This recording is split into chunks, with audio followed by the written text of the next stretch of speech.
Hello, everyone. This is Annie, and you're listening to Heroes and Zeros, a true crime podcast. So today's story is just a little bit different than the ones we've done in the past. Though this story does have a child at the center of the story, this time she happens to be a 10-year-old serial killer, Mary Flora Bell.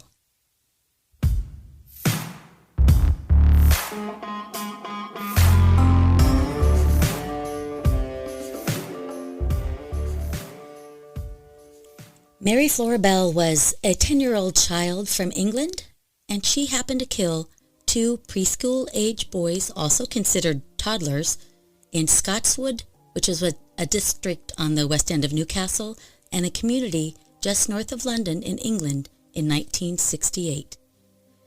27 years after her conviction, Mary Bell agreed to talk to Gail about her harrowing childhood, her terrible acts, and her public trial, and her years of imprisonment, to talk about what was done to her and what she did, who she was, and who she became.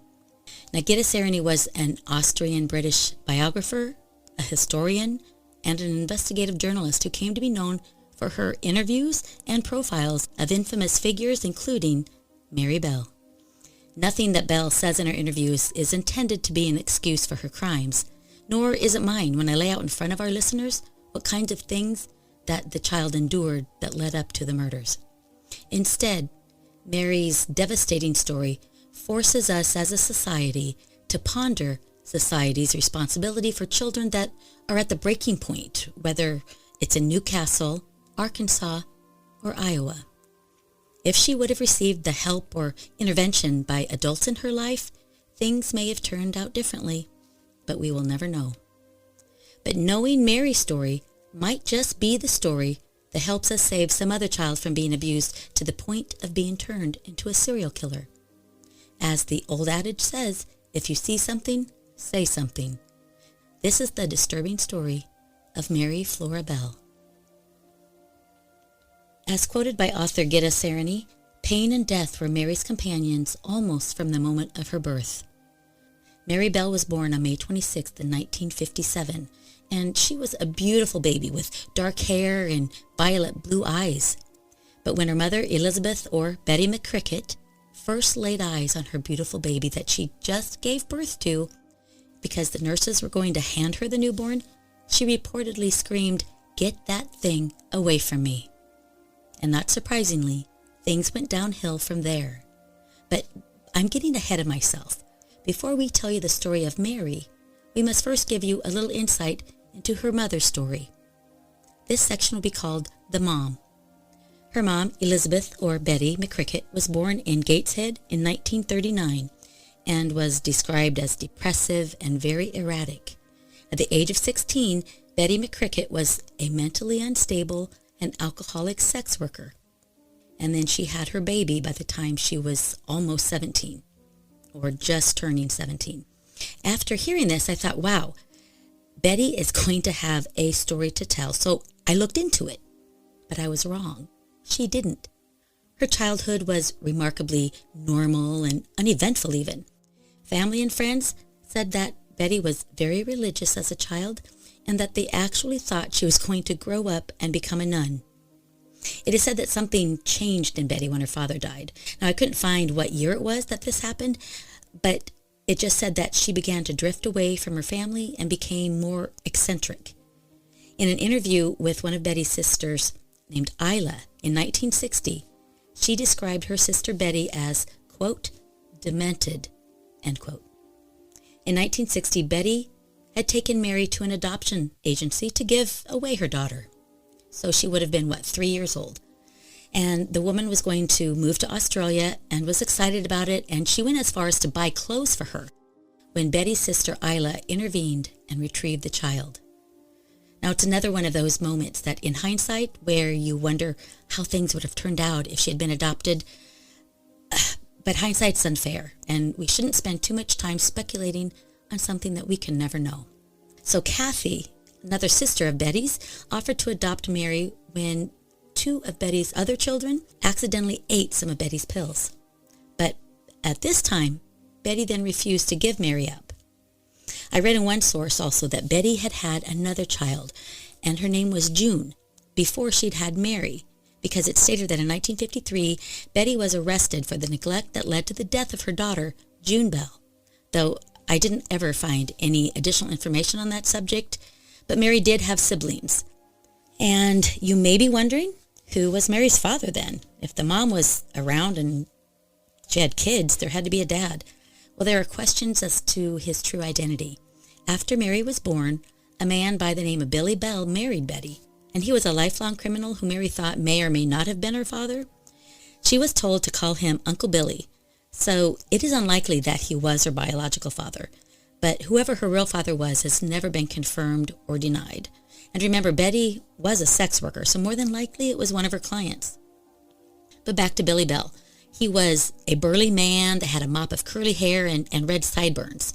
They lived in an impoverished slum area in the west end of Newcastle that was called Scotswood. And this town was still recovering from the war and was considered to be kind of neglected and kind of a rough neighborhood. Though still, Scotswood was considered a close-knit, working-class community that had latchkey children that was home alone, doing chores, doing homework, or playing out in the derelict streets, often for hours, without any parental supervision. But remember, that time of growing up was different than what things look like today. Back then, there wasn't CCTV cameras on every corner, and there weren't armies of social workers that were trying to intervene families and doing interviews and checking to make sure that the kids were okay. And this was an easier time where people apparently weren't as worried about things going on, that people were maybe safer in the 60s. So Mary Flora Bell was one of those latchkey kids. There was also kind of a spirit of camaraderie and community in this little town, and Mary knew all of her neighbors. And ironically, she would even babysit for the local children. A fact when looked at in hindsight is quite disturbing. Now back to Betty. Okay, Betty was always eager to drop her baby daughter off with relatives whenever possible. She really didn't want to have her kid around. But she was often away from home on quote-unquote business trips to Glasgow. And Glasgow was like 150 miles away, so it wasn't a short trek. And Betty had a stand there where she would pick up clients. But Betty didn't only see her clients on the streets of Newcastle or Glasgow. She would bring them to her home on White House Road. Betty was into sadomasochism and one time told a social worker that she always hid the whips from the children. So it didn't seem to dawn on her that maybe bringing strange men into your children's home for sessions of sadomasochism was not fine, whether she hid the whips or not. And when Betty was on one of these quote-unquote business trips, her children would be left alone for days to their own devices, and their father figure, Uncle Billy Bell, would also be gone because he had to work also. But I will add here, there is no record of Billy Bell ever being mean to the children. Now that's a first, isn't it? One of my cases that doesn't have a man trying to kill his children or hurt some child. In fact, years later, during Mary's trial, he was the only one that seemed to make Mary smile when he would walk into the courtroom. She was actually happy and eager to see him. But Betty's absences, when she was gone, were considered probably periods of rest for the young Mary, who was subject to not only mental abuse, but physical abuse as well at the hands of her mother. Not wanting her daughter was one thing, but Betty abusing her was another. She was a drama queen and loved attention, and this she found through Mary. So when Betty did spend time with her daughter, Mary's home life was a nightmare of extreme abuse, deprivation, and on one event in 1960, Mary is only 3 years old, it is reported that Betty tosses her daughter out of a first-floor window. Now, I can't imagine just taking a 3-year-old and tossing them out a window, whether it's the first floor or the fifth. Either way, it's disturbing.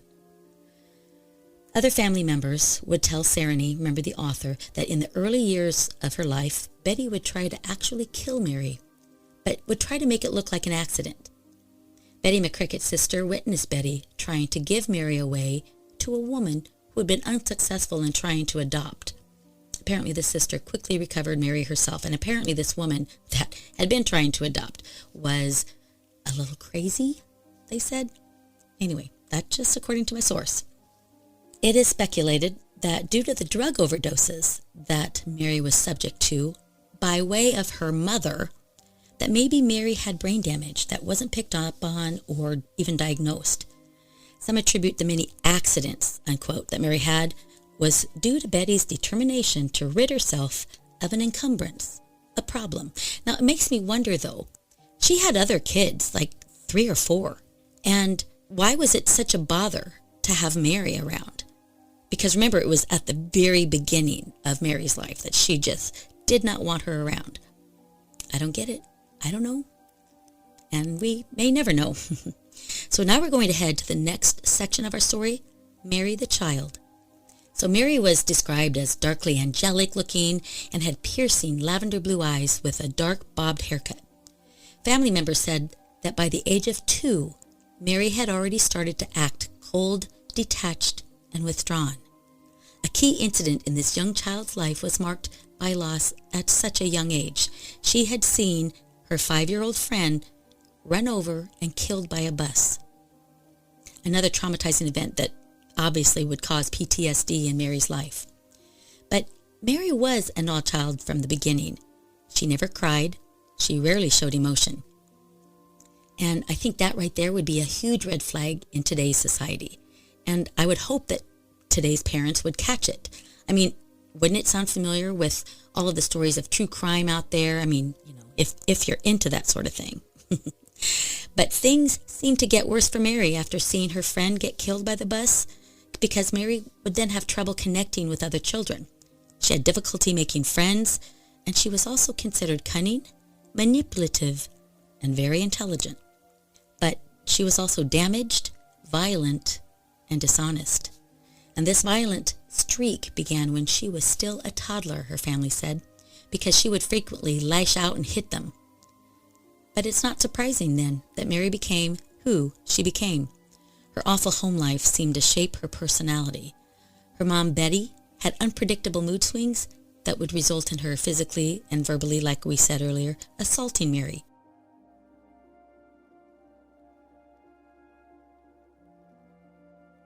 Remember in 1960 when I told you that her mother took her to an adoption agency to give her away? She would have been only 3 years old, and she may have a memory of that event. I mean, I have a few memories that apparently meant something to me of when I was around 2 years old and sometimes even before that. So you can be certain that Mary picked up on the fact that her mother did not want her. Kathy, another sister of Betty's, offered to adopt Mary when 2 of Betty's other children accidentally ate some of Betty's pills. But strangely, Betty refused to give Mary up this time. Maybe it was because she would still be in the family. I'm not sure. That's just my speculation. It could be said, though, that Mary inherited some of her personality traits from her mother. Like Betty, Mary could be unpredictable and had a dark side. Mary went to a school called the DeLaval Road Junior School. Remember when I said that Mary had lavender blue eyes? I thought that they sounded so beautiful and lovely. Well, I don't think the other children felt that they were lovely. They were actually frightened. Yes, they were ethereal, and yes, they were piercing blue eyes, but they were also void of emotion and very unsettling to her classmates whenever her gaze would land on them, because she would just stand there and stare at them. Apparently, there were countless encounters with Mary that left the witnesses with the uneasy feeling that someone very cold and indifferent was in their presence. And for grade school children to pick up on this really says something about how chilling the child really was. Children that went to school with Mary were, of course, afraid of her, not only because of her stare and her gaze, but because she was a bully. But she wasn't just a normal bully. She was one that had a sadistic streak. She attempted to strangle several young children and even stubbed out a cigarette on the cheek of one young girl. Children became very wary, making sure that they were never left alone with the little kid named Mary Bell. Her school teachers would comment on how bright she was, but they would express concerns about her lack of feeling for other people. That would be concerning. In kindergarten, this is kindergarten, she wrapped her hands around a classmate's throat and just squeezed. Of course, she was stopped before, anything bad happened to the child. Although Mary's violent behavior was noticed by those around her, nothing was done, and she carried on unchecked with terrible consequences. I read from one source that normally Mary was stoic and unemotional, but sometimes, just sometimes, she would just suddenly erupt in some emotional outburst. Mary also suffered from bedwetting, which in today's classifications of emotional trauma is definitely seen as a red flag. Mary's kindergarten teacher said that Mary was a nightmare. Kindergarten, when the kids are usually seen as sweet and silly, and they would run up and give their teachers hugs and draw them pictures and, just be nothing but a little ball of sweetness. The teacher said that Mary would pinch, hit, and throttle other children and was constantly making up tall tales and crazy stories.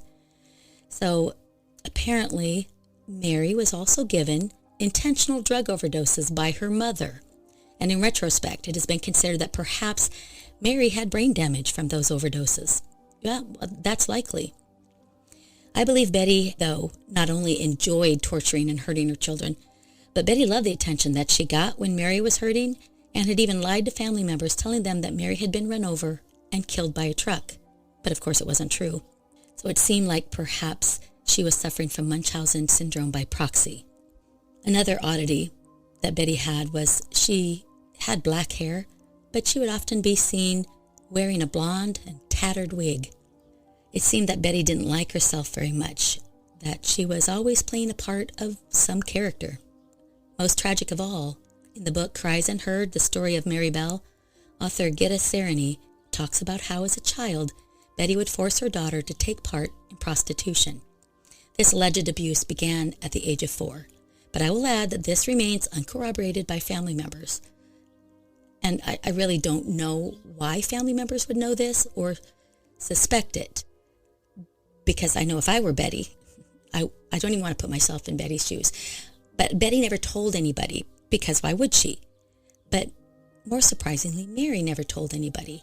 And perhaps it's because she was afraid of her. Perhaps she just didn't want her mom to get in trouble. Or perhaps it just wasn't true. Allegedly, Mary was forced to witness Betty's sadomasochistic sessions, which included whippings and beatings. And she said that her mother prostituted her, using her as a sex prop. And one client wanted Betty to whip Mary for his pleasure, allegedly, which she obliged.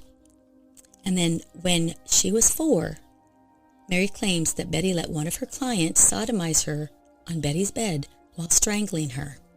So even though Mary was a habitual liar, to me this claim seems to make the most sense of why this child had an obsession with strangling other kids and frankly turned out to be the way she did. But if any of these claims, if true, it would help explain how Mary became so psychologically damaged. Damaged is a good word for this child. Given all that had happened, it did not surprise them that by age 10, Mary had become an even stranger child who was withdrawn, manipulative, and always hovering on the edge of violence. But only Mary Bell knows for sure if her mother actually pimped her out as she claimed. And supposedly, these incidences never occurred when Billy was home, and none of the other children ever picked up on it. Mary didn't even make these claims against her mother until after she was dead. One particularly disturbing event was when Mary tried to strangle a little girl and suffocate her by filling her mouth with sand, while her friend and neighbor, Norma Joyce Bell, remember who is no relation, held her down. Norma Joyce was a couple years older, who apparently had learning disabilities and was easily led by the younger girl. Mary and Norma's terrified victim managed to get away, though, and the incident is reported to the police, but no action was taken. What? Now, okay, looking back at the time and the child, her age, she was 10, perhaps they just thought, it's kids being kids. Yes, she's being a bully, but it's not a criminal offense, is it? Because she's only 10. I could see why in 68 people were looking at it as, this is a child. What are we supposed to do with a 10-year-old? Either way, something should have been done, but hindsight's always 20/20. For weeks before her first murder, Mary Bell had been acting strangely.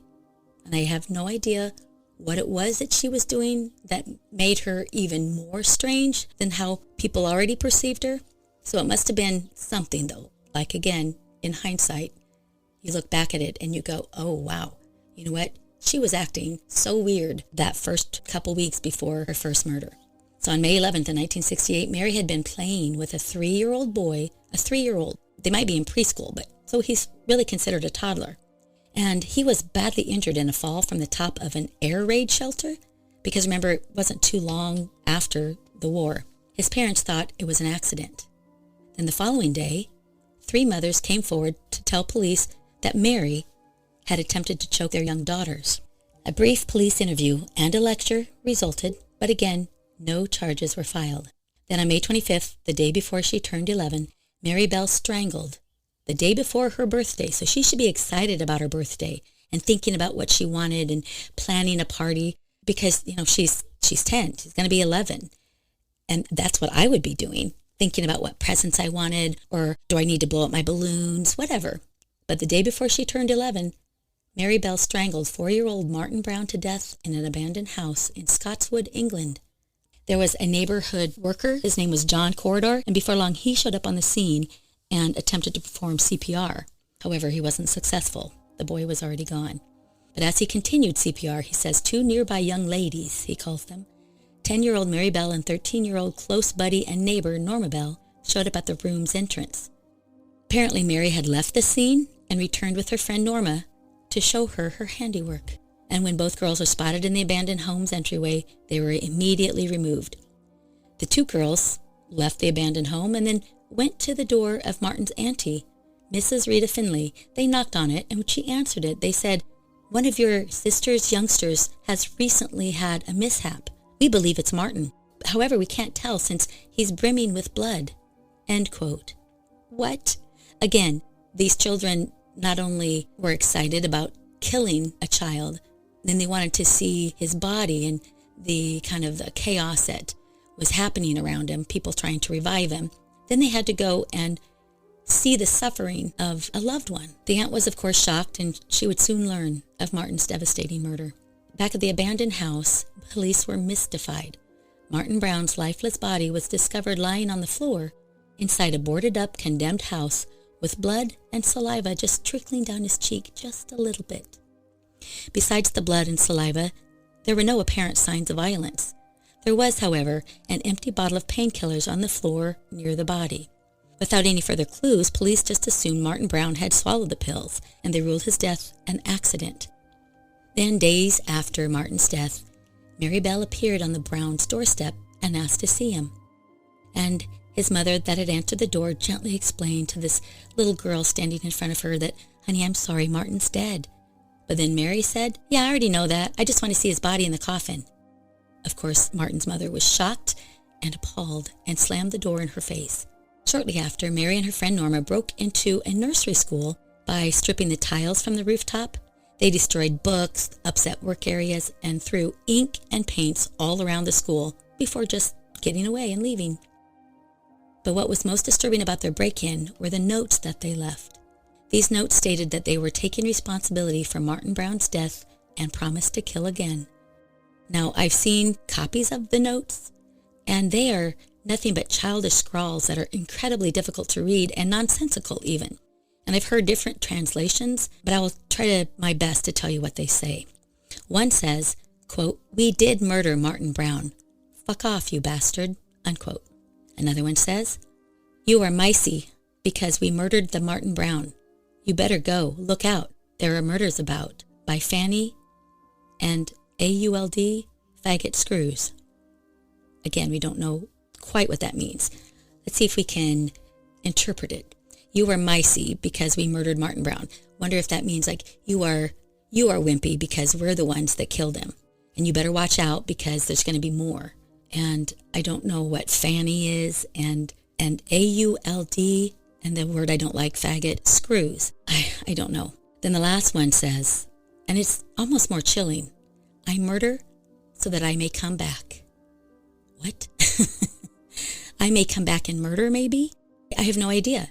And I don't think anybody really knows what they mean.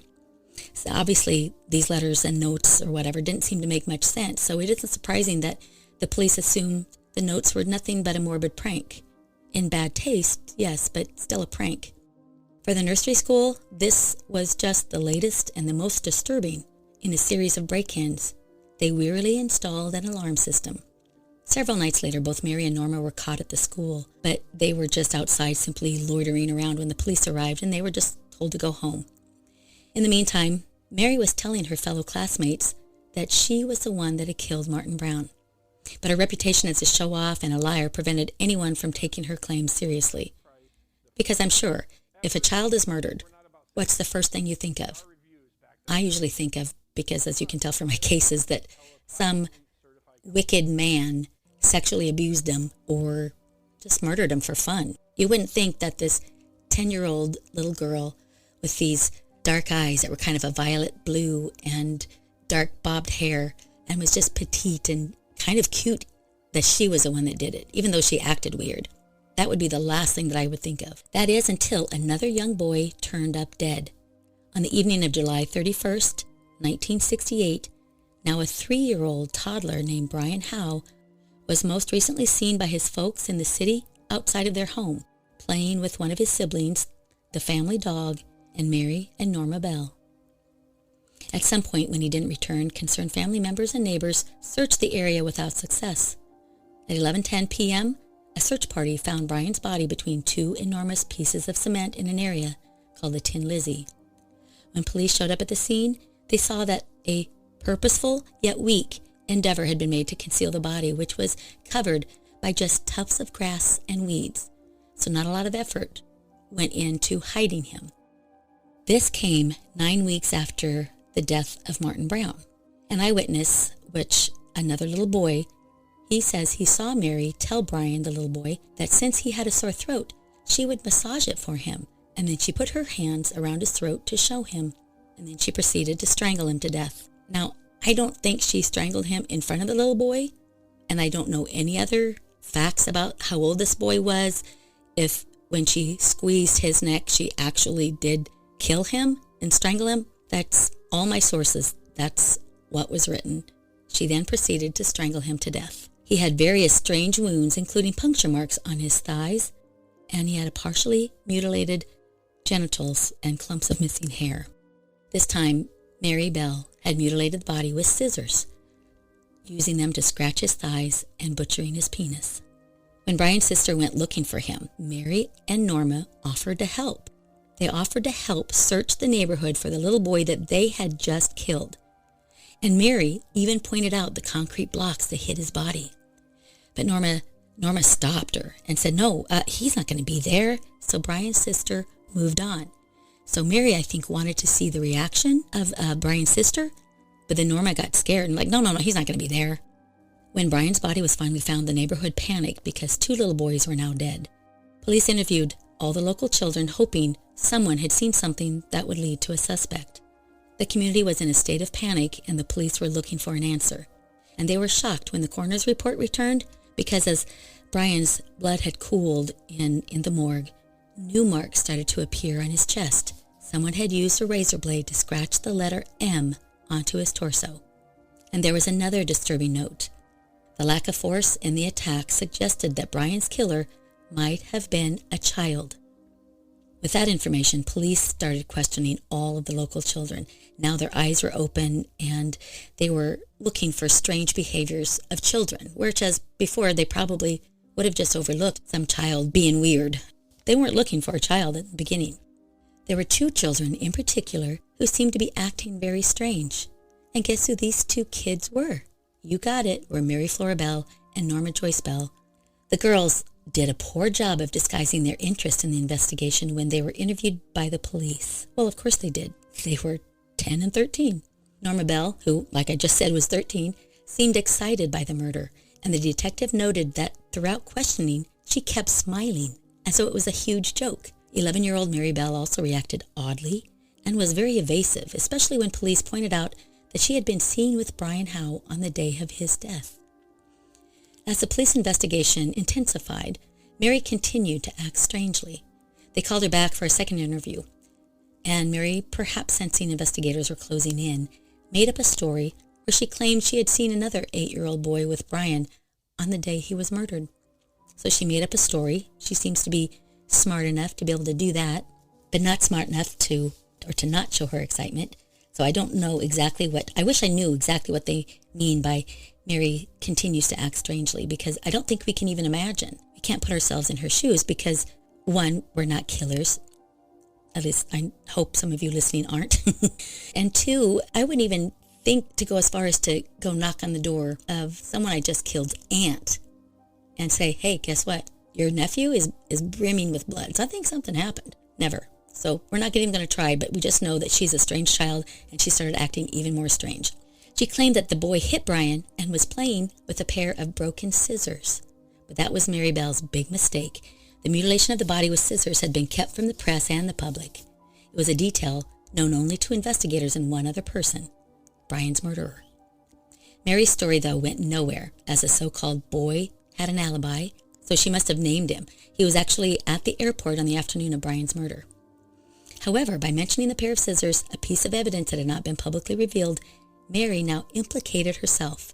And to the police, it was becoming clear that one or both girls were involved in the murder, and this had to just blow their minds. On the day that Brian Howe was buried, Mary was observed by a detective that was standing just outside the Howe's house. According to Detective Chief Inspector James Dobson from Newcastle Police, he said, Mary was standing in front of the Howe's house when the coffin was brought out. I was, of course, watching her, and it was when I saw her there that I knew I did not dare risk another day. She stood there laughing and rubbing her hands. I thought, my God, I've got to bring her in. She'll do another one. End quote.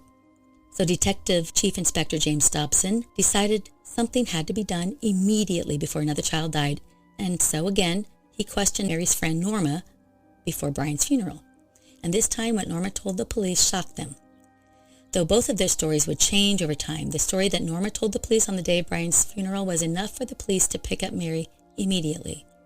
According to Norma, Mary confessed to killing Brian and even brought her to the boarded-up house afterward to show her the body. Mary described to Norma how she had squeezed his neck and strangled him, claiming that she enjoyed it. So then, when the police brought Mary in and questioned her, she remained evasive and admitted to nothing. She refused to make a statement and accused Norma of lying and trying to get her into trouble.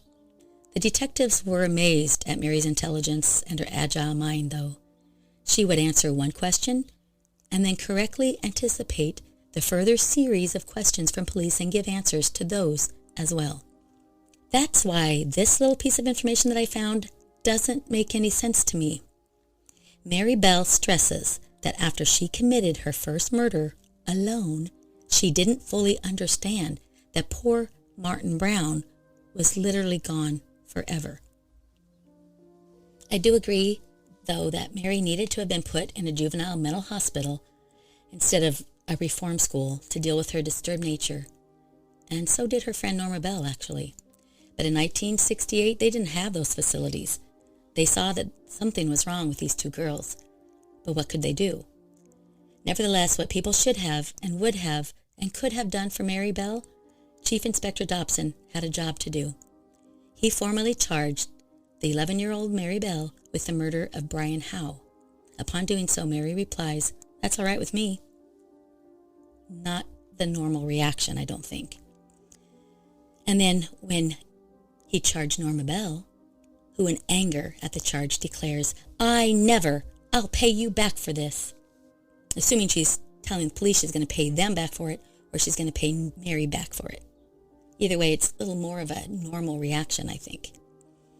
Mary was released from jail at first, but after additional information was provided by Norma, she was brought back into the station and finally admitted to being there when Brian was killed. Still, she pushed all of the blame onto Norma for the murder. Nonetheless, both girls were arrested and charged with homicide, and a trial date was set. As you can imagine, the police station was not accustomed to housing such young offenders. The first night in their small jail cells, the girls were restless. Meanwhile, after hearing of the horrible deaths of the two young boys and of Mary's arrest, her school teacher, Eric Foster, decided that he wanted to look over his troubled pupil's exercise books just to see if he would have looked closer, if there was something he would have seen. And there he found that Mary had made notes about Martin's death and drew pictures which contained information about the murder scene that was never revealed to the public. There was only one explanation. Mary was there when the little boy died. At the trial, the prosecutor told the court that Bell's reason for committing the murders was, quote, solely for the pleasure and excitement of killing, end quote. Leading up to and during the trial, new evidence and information surfaced, and it was the information about the nursery school being broken into because they didn't know who it was, and the notes that were left because they had presumed Martin's death was an accident, and they wrote the notes off as a joke. Well, Mary would later admit to writing them for, quote, a giggle. It also came out that Mary had been overheard by other children screaming, I am a murderer, and pointing to the house where Brian was found, saying, that's where I killed. I don't know if she said it like that because that was annoying. That's where I killed. But Mary was known to tell tall tales, and her claims weren't taken seriously at the time. But during the trial, I'm sure they are. Apparently, also while awaiting trial, Mary made many strange comments to the prison guards, including, I like hurting little things that can't fight back. What? If I was a guard, I'd be like, you know what, shut your little yapper, you little thing. Mary's lack of emotions, unresponsiveness, and strange behavior were becoming more and more apparent to everybody because now they were looking at her, and it led psychiatrists to label her as a psychopath. I would agree. During the trial, when family members started to come forward about what Mary had endured in her young life, it started to make a little more sense to the adults as to how a child could turn into a violent psychopath. Mary Bell and Norma Bell were both charged with 2 counts of manslaughter. Both girls testified during the trial, implicating each other in the crimes. It was noted, however, that the girls still seemed to have a strange bond between them. During the trial, the prosecutor says, well, that was a very naughty thing to do, wasn't it, to think of killing little boys and girls and talk about it? The prosecution questioned Norma Bell on the 17th of December in 1968 at Court 2 at the Newcastle Assizes. The court is told that the 2 defendants in the dock murdered solely for the pleasure and excitement of killing. In an effort to make allowance for the young age of the defendants, Mr. Justice Cusack rules that lawyers can sit with their clients. So over the course of 9 days, the court hears testimony from both Mary and Norma. Prosecutor Rudolph Lyons opens the trial suggesting that whoever murdered Brian also murdered Martin. The court hears of the evidence from handwriting experts about the confessional notes found at the nursery, which are linked to both girls. It is told of the morbid questioning of the victims' families by Mary and how she had asked to see the dead bodies. Forensic evidence implicates Mary as gray fibers from one of her wool dresses were discovered on the bodies of both victims. Pretty good investigative work, I think, back then. Fibers from Norma's maroon skirt were also found on Brian's shoes. Taken all together, it makes for a strong case against both defendants. As with their police interviews, the sharp contrast between the 2 girls plays out in court, and particularly when they take the stand to answer the barrister's questions. Mary maintains her intelligent, dominating manner, giving witty quips to the lawyers. Observers say that Norma seems to be a pathetic child, is overwhelmed by the trial. After the children's testimony, the defense calls the psychiatrists who have examined Mary. Dr. Robert Orton testifies that he thinks she suffers from a psychopathic personality disorder, that she has demonstrated a lack of feeling towards others and is liable to act on impulse. Apparently, Mary's mother, Betty, is said to appear during only one of the court hearings. During the trial, it is learned that Mary had told Norma in reference to the killing, I squeezed his neck and pushed up his lungs. That's how you kill them. So it's just like explaining to a friend how you do a piece of art. This is what you do. You hold your brush like this, and then you just whip it around, or, whatever. That might be a bad analogy, but she's just very matter of fact. This is how you kill people. That is a bizarre thought. The jury of 5 women and 7 men take under 4 hours to return a verdict. Norma is found not guilty of manslaughter, as she's considered to be, quote, simple-minded, end quote. Mary Bell is cleared of murder, but found guilty of the lesser charge of manslaughter, and the judge passes a sentence of detention for life. Mr. Justice Cusack describes Mary as dangerous and posing a very grave risk to other children. Mary's psychiatrists rely on observations alone. No one comes forward from her family to try and explain how her past may have affected her behavior. So it's not until much later that we learn about some of the stuff that she alleges happened to her. Meanwhile, the British press referred to the child murderer Mary Bell as, quote, evil born, end quote. On December 17th, 1968, the girls were read their verdicts. Norma Bell was regarded as an unwilling accomplice who had fallen under a bad influence. She was acquitted of all charges against her. Instead of first-degree murder, like we said, Mary was convicted of manslaughter, but it was due to diminished responsibility based on the psychological assessment presented at trial. Experts stated that Mary showed classic symptoms of psychopathy and cannot be held fully responsible for her actions. Psychology experts now believe that the sexual behavior that she witnessed and was forced to take part in as a very young child may have harmed Mary's mental development, making her unable to feel the same emotions as other children her age.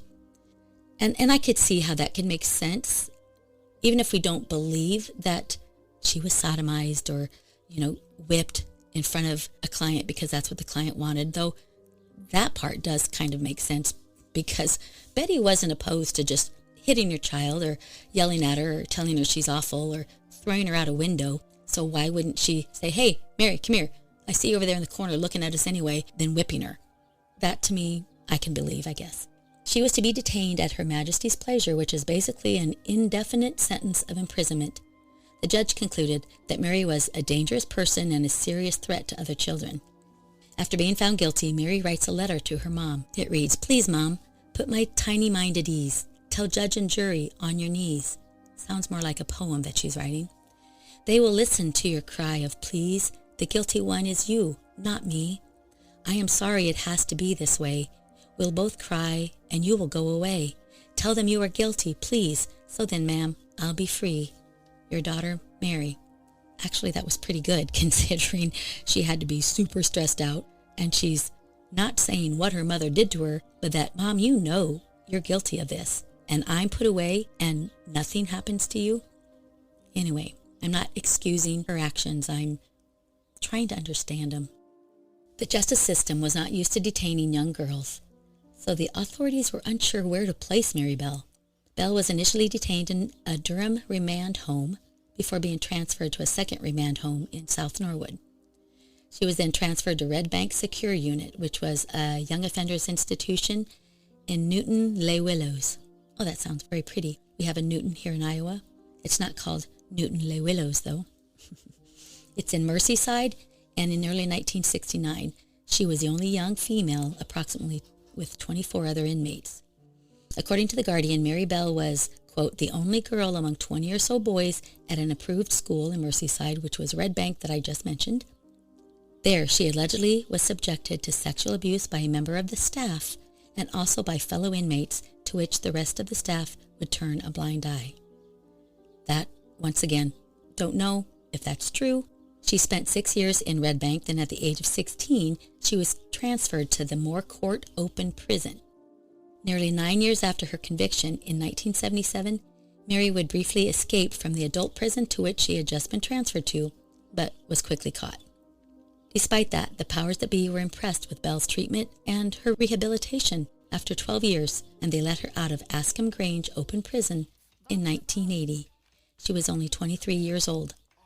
And I imagine there was probably some feeling of, of guilt or something, that something just doesn't seem to be right to see this little child in a prison with adults, especially in a prison where there's other men.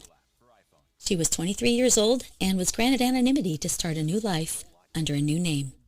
She was released on license, which meant that she was technically still serving her sentence, but was able to do so while living in the community under strict probation. Mary Bell was given a new identity to provide her with a chance at a new life and to protect her from tabloid attention. Even still, she was forced to move several times to escape the hounding of journalists and tabloids, newspapers, and just the general public, which somehow always found ways of tracking her down. And in 1984, Mary Bell gave birth to a daughter. This was a great concern about whether or not she should even be allowed to keep her child. After all, she had murdered 2 children. though Mary was allowed to keep and raise her daughter. Bell's daughter didn't know anything about her mother's crimes until she was 14, and a tabloid found Bell's common-law husband to track them both down. Soon, there were a slew of journalists that were surrounding her house, and they would just camp out in front of it. The family had to escape their home with bed sheets over their heads. All of the attention and the hounding by journalists and others was due primarily to the publication of a book written about Mary by xoxo. At one point, after the book, that's titled Cries Unheard, was published, it was discovered that Mary Bell was paid to tell her side of the story. This, of course, was an issue for many people. Prime Minister Tony Blair says, quote, "I cannot instinctively feel it is right that someone should make money out of crimes that are absolutely appalling. I don't think it is justifiable. If the law can be tightened sensibly, it should be," the Prime Minister added. But Ms. Sereny, whose book was being serialized by the Times, she defended her actions. And she says, "This money is absolutely infinitesimal in comparison with the offers that Bell has had from the very same newspapers who have been screaming the loudest these last 10 days. She added, "And the offers are continuing to come in."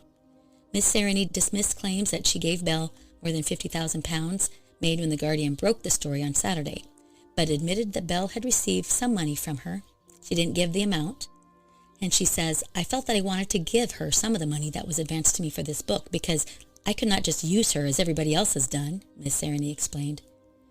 She described Bell as a horribly damaged child rather than a criminal. And today, Bell is in protective custody at a secret address. Both she and her daughter remain anonymous and are protected under court order. Some feel she doesn't deserve the protection. June Richardson, the mother of Martin Brown, told the media, "It's all about her and how she has to be protected. As victims, we are not given the same rights as killers." Indeed, Mary Bell remains protected by the British government today, and court rulings that protect the identities of certain convicts are even unofficially referred to as the Mary Bell Orders. Dame Elizabeth Butler Sloss, who was president of the Family Division, granted the injunction forbidding media disclosure of the Bells' current identities and whereabouts under Article 8 of the European Convention on Human Rights. The so-called Mary Bell Order did not ultimately keep Mary and her daughter anonymous for long. According to a special report by The Observer, the injunction, quote, "has not stopped journalists from stalking her as she moved from town to town, nor from offering her large sums of money to tell her story," end quote. And in 2009, it was revealed that Mary Bell had become a grandmother. The child was referred to by the High Court only as Z and will remain anonymous just like her mother and Mary Bell's daughter. At the age of 64, June Richardson, the mother of 4-year-old son Martin Brown, who was suffocated by Bell, responded, quote, "A child is a blessing. She took my blessing and left me with grief for the rest of my life. I hope when she looks at this child, she remembers the 2 she murdered. I will never see a grandchild for my son. I hope every time she looks at this baby, she realizes what my family are missing out on because of what she has done," end quote. It is not currently known what identity Mary and her daughter assumed or where they live. There have been 2 books written by xoxo about Mary Bell. The Case of Mary Bell was written in 1972, and that one is no longer in print. And then this one, Cries Unheard, Why Children Kill, The Case of Mary Bell. And that, my friends and my listeners, is our story today. Keep your loved ones close, and remember, if you see something, say something. Bye-bye.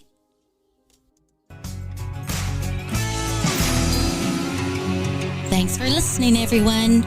Please subscribe and share. We'll talk to you later. Bye-bye.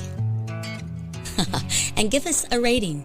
Give us a 5-star rating on Apple Podcasts. Follow us on Spotify and write us a review because it means so much to us. Take care. Bye-bye.